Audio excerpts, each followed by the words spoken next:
Hello everyone, आज हम micro economics का नेक्स्ट टॉपिक करने वाले हैं। हमने माइक्रो इकोनॉमिक्स जो था वो स्टार्ट किया था, माइक्रो इकोनॉमिक्स कर रहे थे, उसमें हमने इंडिफरेंस कर्व जो था वो कर लिया था। नेक्स्ट आज हम करेंगे consumer equilibrium.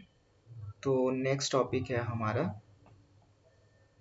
Consumer equilibrium. Clear. Budget line जो था ये हमारा हो गया था, शिफ्ट इन बजट लाइन ये भी मैंने आपको करवा दिया था। यहाँ से हमने स्टार्ट करना है, ये नहीं किया था। Consumer equilibrium.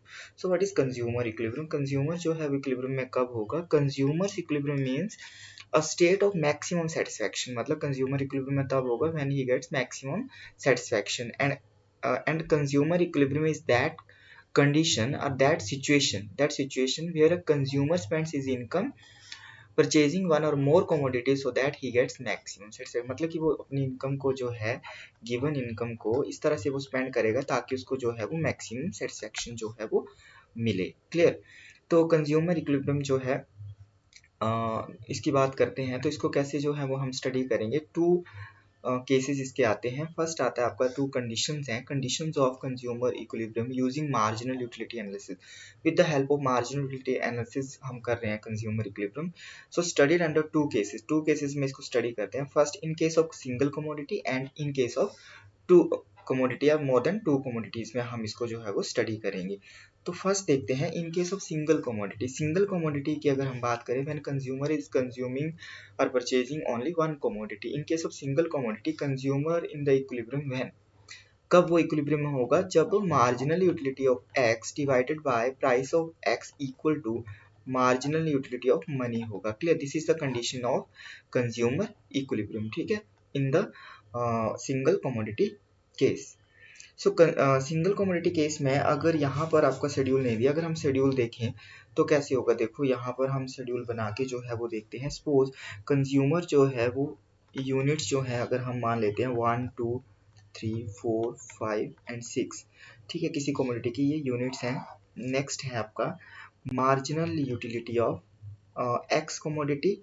Then suppose marginal utility of X commodity है हमारा 10 8 6 4 2 एंड 0। क्लियर। एंड नेक्स्ट हम लेते हैं marginal utility of x in terms of rupees. In terms of rupees में लेना है तो इसको हम ऐसे लिखेंगे, marginal utility of x divided by two marginal utility of money. ठीक है, ये भी आपकी कंडीशन होती है। कंडीशन को हम ऐसे भी लिख सकते हैं, marginal utility of x divided by marginal utility of money, ठीक है, equal to price of x. ठीक है, तो इन रुपीज टर्म में that is the marginality of money, तो हम इस तरह से इसको लिखेंगे। सो प्राइस हम इसको जो है वो 1 2 3 4 5 6 3 3 3 जो है वो मान लेते हैं। ठीक है, तो यहाँ पर मार्जिनलिटी ऑफ एक्स और आपका जो है मार्जिनलिटी ऑफ मनी जो है वो कितना है 2। ठीक है, तो एम यू एक्स 10/2 यहाँ पर कितना आ जाएगा 5, यहाँ पर आ जाएगा 4, यहाँ 3, यहाँ 2, यहाँ 1 और यहाँ पर आपका जो है वो 0। क्लियर।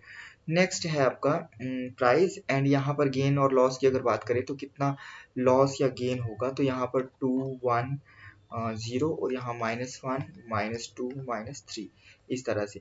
अब यहाँ पर देखते हैं कि कंज्यूमर जो है वो इसमें कहाँ पर इक्विलिब्रियम में है। इक्विलिब्रियम की कंडीशन क्या बताई मैंने? दो।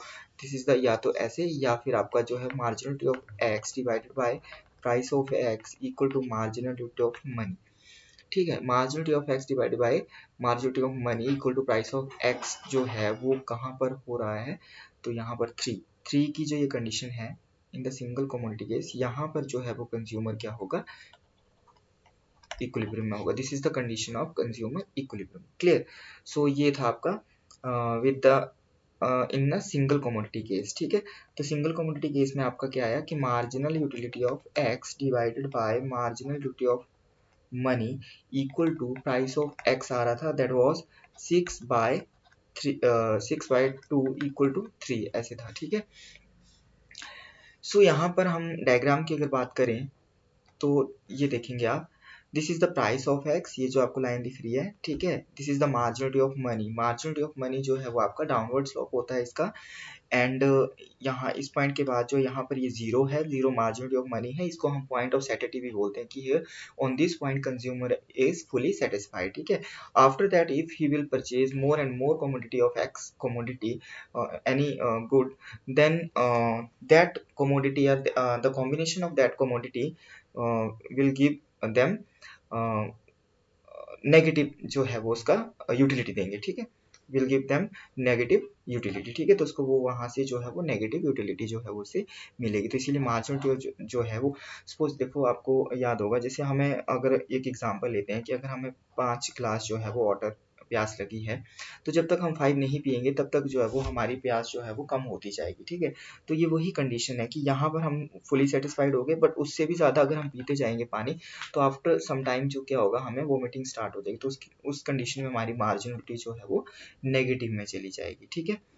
सो यहाँ पर कंडीशन के अकॉर्डिंग देखें तो marginality of x divided by price of x equal to marginality of money, या फिर marginality of x divided by price of x equal to marginality of money. जहाँ पर ये दोनों marginality of x and price of x है, that will be the condition of consumer equilibrium. Marginality of x equal to marginal price of, ऐसे भी हम लिख सकते हैं marginality of x equal to price of X. तो यहाँ पर ये this is the condition of consumer equilibrium. Clear. Next चलते हैं। नेक्स्ट है consumer equilibrium in two goods. Two commodity cases में कंज्यूमर इक्विलिब्रियम की कंडीशन जो है वो क्या होती है। तो इसमें हम अगर टू और मोर देन टू देखें तो यहाँ पर होता है marginality of x price of x equal to marginality of y price of y and then equal to marginality of money, ठीक है। इस तरह से, या फिर अगर हम मोर देन टू कमोडिटीज की बात करें तो यहाँ पर क्या आएगा, marginality equal to marginality of z divide by price of z equal to so on, जितना भी जाएगा, एंड मार्जिनलिटी ऑफ मनी, ठीक है। So this is the condition of consumer equilibrium in the two commodity cases. अब two commodity cases में अगर हम बात करें तो if consumer has 20 rupees, consumer के पास 20 रुपीज हैं with him and which he want to spend on to goods, मतलब कि उसने एक्स कमोडिटी के ऊपर स्पेंड करना है और वाई कमोडिटी के ऊपर स्पेंड करना है। एक्स कमोडिटी का प्राइस जो 5 रुपीज है, वाई कमोडिटी का प्राइस जो है वो 2 रुपीज है। तो वैसे हम कंडीशन को सेटिस्फाई करेंगे और देखेंगे कि उसका इक्विलिब्रियम जो है वो कहाँ पर आता है, ठीक है। तो अगर कंज्यूमर यहाँ 1 एंड 2 कॉम्बिनेशन इसके ले रहा है, तो यहाँ पर जो है वो प्राइस कितना 5 है, डिवाइड बाई 5 कितना है यहाँ 10, और यहाँ डिवाइड 4 यहाँ कितना आ रहा है 8 आ रहा है, ठीक है। तो अगर वो यहाँ 2 कॉम्बिनेशन परचेज कर रहा है तो मतलब यहाँ पर उसके जो है वो यहाँ पर 5 है तो 10 रुपीज मतलब यहाँ पर उसके स्पेंड हो रहे हैं इन दोनों को लेने से, ठीक है। और उसके पास टोटल कितने रुपीज है 20 रुपीज, मतलब कि वो एक कंज्यूमर जो है टू कमोडिटी केसेस में अपनी मनी को टू गुड्स के ऊपर इस तरह से स्पेंड करेगा ताकि एंड रुपीज से जो भी लास्ट रुपीज से मिलने वाली जो यूटिलिटी है वो उसको क्या मिले, इक्वल, मतलब कि दोनों से मिलने वाली यूटिलिटी जो है वो जहां पर जिस पॉइंट पर वो इक्वल होगी that will be the point of equilibrium. तो अगर यहाँ हम बात करें 1 2 3 4, यहाँ 5 कॉम्बिनेशन जो है अगर वो ले रहा है वाई कमोडिटी के, तो वाई कमोडिटी के यहाँ पर कितना है 16, और 16 बाई 2 जो है वो इसका 2 रुपीज है हर एक का, और कितना आ गया यहाँ पर 8, ठीक है। तो यहाँ पर जो है वो कितने रुपीज, मतलब कि 2 4 6 8 10 रुपीज उसके यहाँ पर स्पेंड हो रहे हैं, 10 यहाँ, तो उसके टोटल कितने रुपीज हो गए 20 रुपीज भी उसने स्पेंड कर दिए। और जो marginality of x divide by price of x, marginality of y divided by price of y, वो कंडीशन भी आपकी जो है वो क्या हो गई, सेटिस्फाइड हो गई, ठीक है। Marginality of x divide by price of x equal to marginality of y divide by price of y. तो यहाँ पर जो है ये इक्वल हो रहा है। So on the number of 8 या on this point consumer will be on the equilibrium, clear। so next देखते हैं इसकी diagram. In case of two commodity cases, जहां पर यहाँ पर जो है वो एक्स कमोडिटी का है, यहाँ पर जो है वो वाई कमोडिटी का जो है वो आपका कर्व जो है वो रिप्रेजेंट किया गया है। Point of equilibrium, this will be the point of equilibrium, ये है आपका मार्जिनलिटी ऑफ एक्स एंड ये है आपका मार्जिनलिटी ऑफ वाई, क्लियर। जहां पर दोनों एक दूसरे को इंटरसेक्ट करेंगे that will be the point of equilibrium. So इस तरह से जो है वो आपका ये डायग्राम बनेगा। नेक्स्ट अगर हम बात करें तो नेक्स्ट आता है हमारा कंज्यूमर इक्विलिब्रियम। कंज्यूमर इक्विलिब्रियम की कंडीशंस तो हमने देख ली कि in the one commodity case and in the two commodity case. अब कंज्यूमर इक्विलिब्रियम जो है कम्प्लीटली अगर हम बात करें तो कंज्यूमर इक्विलिब्रियम की जो कंडीशंस हैं वो टू कंडीशंस हैं। One is the slope of indifference curve is equal to slope of budget line, मतलब कि marginal rate of substitution equal to price of x divide by price of Y. यहाँ इसको थोड़ा ऐसे लिखना, marginal rate of substitution X and Y equal to price of x divide by price of Y, ठीक है। One और second condition होती है at the point of tangency indifference curve should be convex to the origin, मतलब कि जहां पर वो टेंजेंट है वहां से इंडिफरेंस कर्व जो है वो क्या होना चाहिए, कन्वेक्स होना चाहिए, ठीक है।